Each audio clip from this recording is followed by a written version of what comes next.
Hey cycling community, this is Steve Grusis, the Cycling Greek. There are a number of you out there that are watching this video, one of my videos, for the first time, so I'm going to catch you up a bit. I had a road race this past Saturday and I have another road race coming up this coming Saturday. Since my age is 66, and more importantly because I'm subject to Afib attacks, I have been for the last 5 years, there are certain rules that I have to adhere to. One of them being that I can't do more than 2 hard workouts within a week. Since a race on Saturday counts for one of those workouts, I can therefore have one more hard workout during that week. This Zwift race is that hard workout. So why did I choose to do this for my hard workout? Well, we have to take a look at the entire picture. Well, the first part you know. Race this last Saturday, race this coming Saturday. Now for the part you don't. According to the schedule of my periodization plan, this week is my partial rest week. Basically, it's less mileage, less intensity. Because this is a partial rest week and that the temperatures locally have shot up between 102 and 105 degrees, for those of you more familiar with Celsius, that's going to be between 39 and 40.5 degrees. This gives me the opportunity to work on my heat adaptation training that I had started a little while ago. Which now brings us to the title of this video. On Monday and Tuesday each of this week, I went out about 4:30 in the afternoon and the temperature was 101 and 103 degrees and I did about 90 minutes of endurance. With today's race, I had the opportunity to do that in kind of a sweat box. Our air conditioning is not working well. It's 105 degrees outside. I am in a closed room with an overhead fan going, and the longer I ride, the hotter it gets. This race was a 6 p.m. Pacific Standard Time race start. There were 15 of us at the start. Currently about 2/3 of the way through the first lap. We're down to about 11. Before the outdoor race season started for me about a month ago, I finally got to the point where I can get to the last lap or close to it connected to the main group in these B category crits. I would like to think that under normal conditions I would have a chance of repeating that type of effort, that type of result. But with the heat factor added in my heat training for this particular day, I have no idea what was going to happen. So why am I doing heat training? Well, mainly because of this COVID lockdown that we've had recently and with the late start to our race season. Ordinarily, the race season for me starts around February, and a lot of the races are local or close to it within a couple hours driving. And then as it gets hotter, then I kind of dial back on that and then do some other things, and then I'll go back to racing when it starts to cool down as it gets toward fall. With now this being a different situation, I now have to adapt to the heat because a lot of the races that I would do in the early spring are now happening in the summer. Now that we have all that background out of the way, let's jump to the screen. We are just finishing the first lap, and I am thankfully with the front group. It says I'm in 2nd or 8th place. I'm not sure. It kind of jumps around, but I think there's still about 11 of us there. Maybe the 11th person is starting to just trail off a bit. As most of us know, the more oxygen we can get to our muscles, the more enzymes that we can develop, the better our form is going to be. What we don't often hear about is that the better we can dissipate heat, the more increased benefit that will also be to our form.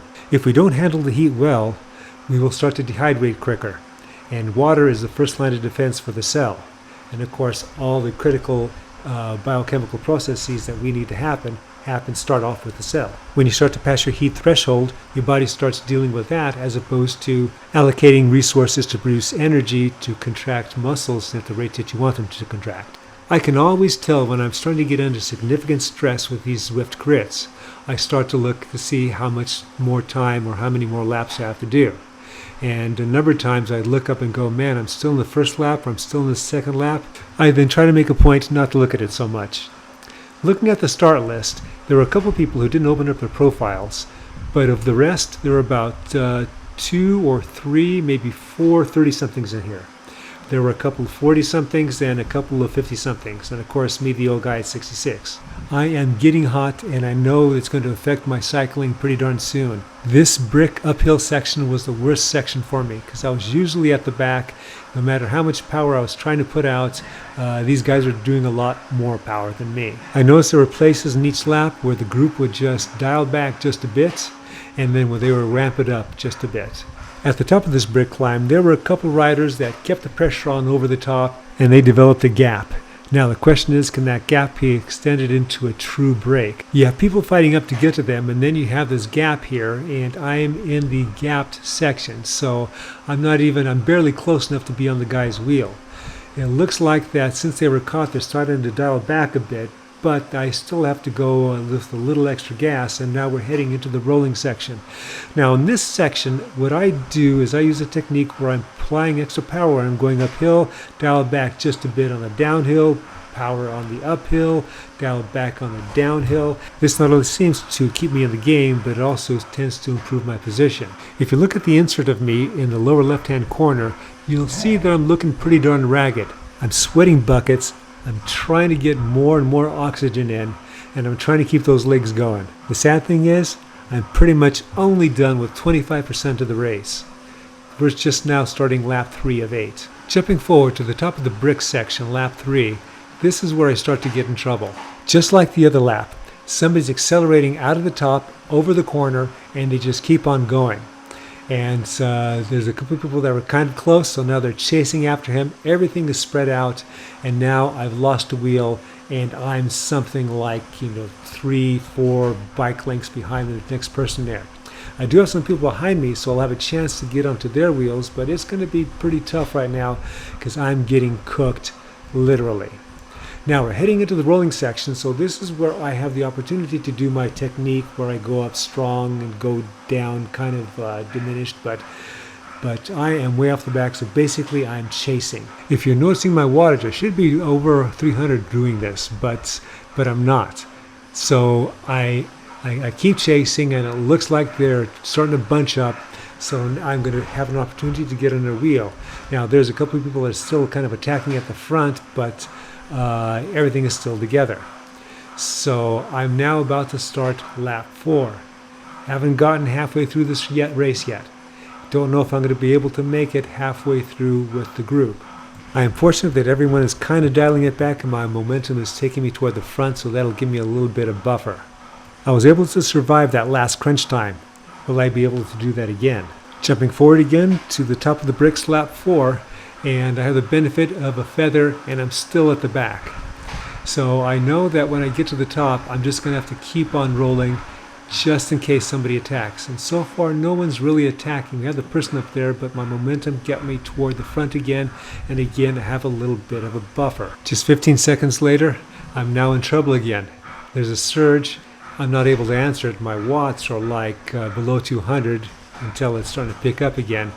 And now I am at a decision point. I am so hot right now, but there's a possibility that I can get myself back up there, so I'm trying. I'm chasing again. I'm not ready yet to give out. Jumping forward about 40 seconds, to my surprise, I was able to reconnect with them. Watching myself in the insert, I know I'm looking at how many laps there are left to go. So I made it into the second half, and I'm kind of pleased with that, but I am dying here. I am so hot that I know there's 2 things I have to contend with.